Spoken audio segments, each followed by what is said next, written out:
করে দিন। যারা আমার মায়ের বুক খালি করবে তারা এদেশের শিক্ষাঙ্গনগুলোকে কসাইখানায় পরিণত করবে।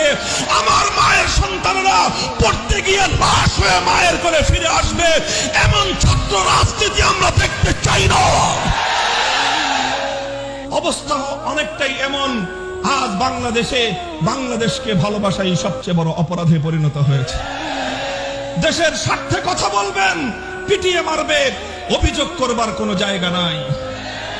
সংগ্রামী সাথী ও বন্ধুগণ, আমার কথা হলো এভাবেই অন্যায়, অবিচার, জুলুম, শোষণ, দুর্নীতি, জনগণের সম্পদ লুণ্ঠন ফিরিস্তি কয়টার দিব? কয়টার কথা বলবো?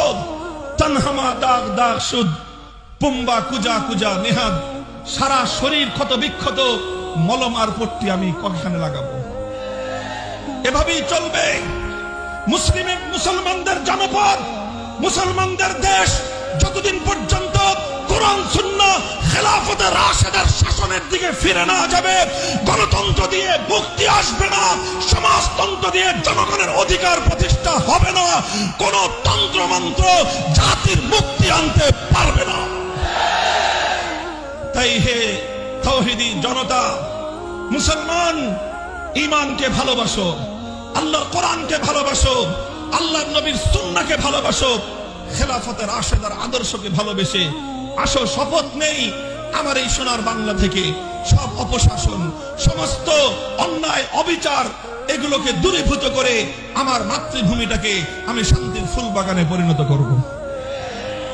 মুহতারাম হাজিরিন, আমি আবার কোরআনের সেই আয়াতের দিকে পুনরাবৃত্তি করছি।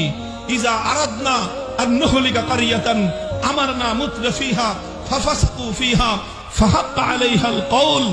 যখন এভাবেই নবীর বিরুদ্ধে কটূক্তি হয় ব্রাহ্মণবাড়িয়ায়, যখন এভাবেই নবীর বিরুদ্ধে কটূক্তি হয় বোরহানুদ্দিনে, যখন এভাবেই আবরার ফাহাদরা নিহত হয় বুয়েটের মাটিতে, যখন এভাবেই নুসরাতরা নিহত হয় এই বাংলার জনপদে, যখন এভাবেই ফেলানিরা ঝুলে থাকে আমার সীমান্তের কাঁটাতারে, একটার পর একটা যখন এভাবে অন্যায় ঘটতে থাকে, তার প্রতিবাদ হয় না, তার প্রতিকার হয় না, তখন সর্বশেষ আসমান থেকে খোদার গজব নেমে আসে।